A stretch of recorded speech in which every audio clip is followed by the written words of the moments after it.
ሶሻል ሚዲያ ላይ ያላችሁ ተማሪዎች የራሳችሁ ለምን አታቀርቡም? ለምን ትጠላላችሁ? ለምን ደማችሁን ትጠላላችሁ? ለምን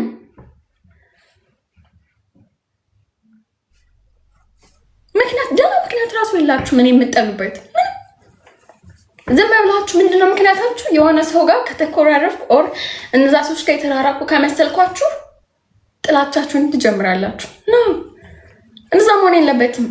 ሰውን በራሱ በማንነቱ ውደዱት፣ አቅርቡት፣ አክብሩት። ታው በቃ ተደረባችሁም ጥላቻ ተደረባችሁም ፍቅር ይቅርባችሁ። እኔም ተውኝ። እኔ ማንንም አልፈራም። ምፈራው ምንም አንድ ፈጣሪን ብቻ ነው ምፈራው። እኔ ሰውን ስለማከብር ሰውን ስለምወድ ፍራቻ ሊመስላችሁ ይችላል። አይደለም። ኤው ስሟን ጠራው ቤታዮ የሆነ ነገር አውርታለች፣ መረጃ አለኝ እያለች ነው። መረጃሽን አውጪ ቤታ። ይሄ በግልጽ ተናገርኩ። መረጃሽን አውጪ ነው የኔ ቆንጆ። መረጃ ካለሽ አውጪ።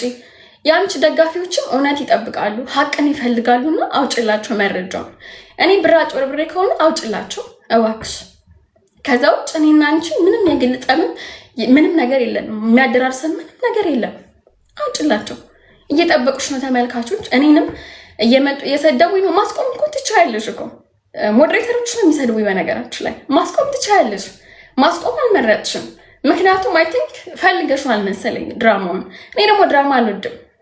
ስለዚህ ህዝቡም እየጠበቀ ስለሆነ ሞዴሬተሮች ብቻ ሳይሆኑ ተከታዮች ብቻ ሳይሆኑ ህዝቡ እየጠበቀች ስለሆነ መረጃ ካለሽ እኔ ካጭበረበርኩ አውጪላቸው፣ ፖስት አድርጊላቸው። ከዛ እኔ በስራዬ ልወቀስበት ልፈርበት። ይኸው በግልጽ ነገርኩሽ፣ ጠየቁሽ። ይሄን አልምትፈልጉት አውጪላቸው። የኔ እናት በቃ ይኸው ተናገርኩ። ደስ አላችሁ? ሀቅ ህዝቡ ስለሚፈልግ አውጪ። እኔ ካጭበረበርኩ በቃ ከዛ ውጭ እኔ ከኔልሻዳይ ጋርም ፍቅር ሰላም ነኝ። ኪዲ ጋር ቤታ ጋርም ጸብም የለብኝም፣ ምንም የለብኝም። ሁሉም ሰው ጋር ፍቅርና ሰላም፣ ማንም ጋር ጸብም እርቅም የለኝም። እኔ ቲክቶክ ላይ ግን የእነሱ ደጋፊዎች መጣችሁ እኔ አእምሮዬን አትበርዙ። ተውኝ ነው ያልኳችሁ። በቃ ተውኝ። ምንም ያደረግኳችሁ ነገር የለም። ድራማ ውስጥ አታስገቡኝ። የምለጥፈው ስቶሪ በሙሉ እየወሰዳችሁ ቤታ ጋር በፎቶን ያቀናበራችሁ አትፖስቱብኝ። ላይፌ ላይ ብዙ የሰው ልጅ ህይወት ላይ ብዙ ነገር አለ። እሷን ይመለከታል። ለምን ጸብ ካለብኝ ሂጄ እጽፍላታለሁ። የመጀመሪያ ስክሪንሾታችን አወጣ መለጠፍ ትችላለች። ንግግርም አልነበረም። ጸብ ካለብኝ እኔ ሂጄ በውስጥ ነገር ጠይቃታለሁ። እሷን መጣ በውስጥ መጠየቅ ትችላለች። አለቀ። ከዛ ውጭ ግን ጊፍት ጠረረ የምትሉ እግዚአብሔር ይመስገን አልጠረረብኝም፣ እየተሰጠኝ ነው። እኔ ሄለን ወርቅዬ ቲክቶክ ከጀመርኩ ጀምሮ የጊፍት እድል እንደውም አለኝ። የጓደኛ እድል ነው እንጂ ለለኝ።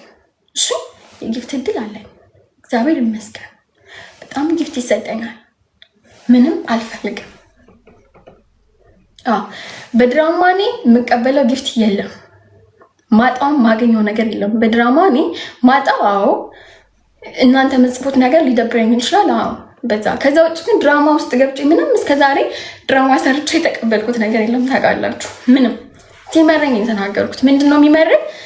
እኔና ቤታ የተቀያየምና የተኮራረፈን ከመሰላችሁ ፎቶ ይለጥፋችሁ ስድብ ትጀምራላችሁ። የሷ ተከታዮች ሞዴሬተሮቹ በቃ ከዛ አማራ ናችሁ ደግሞ ከአማራም የአማራ ጎንደሬ ናችሁ ደግሞ ጎንደሬ የራሴ ሰዎች። በጣም የሚያሳዝን ነገር እኮ ማርያምን እህታችሁ ነኝ እኮ አታውቁም እንጂ እህታችሁ ነበርኩኝ እኔ እህታችሁ ነኝ። የራስ ስጋ አይበላም ቢገባችሁ።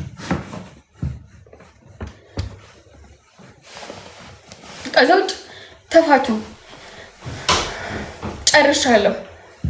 ለአንዴና ለመጨረሻ ጊዜ ዛሬ አወራሁት። መረጃ ካላችሁ ቤታም ብቻ አይደለም ሌሎች ሰዎችም አውጡ።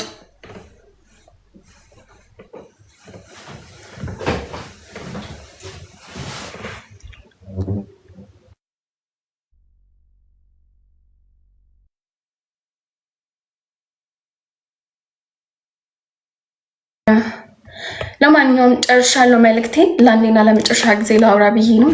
ጨርሻለሁ። ደህና ደሩ። ነገ እንገናኛለን።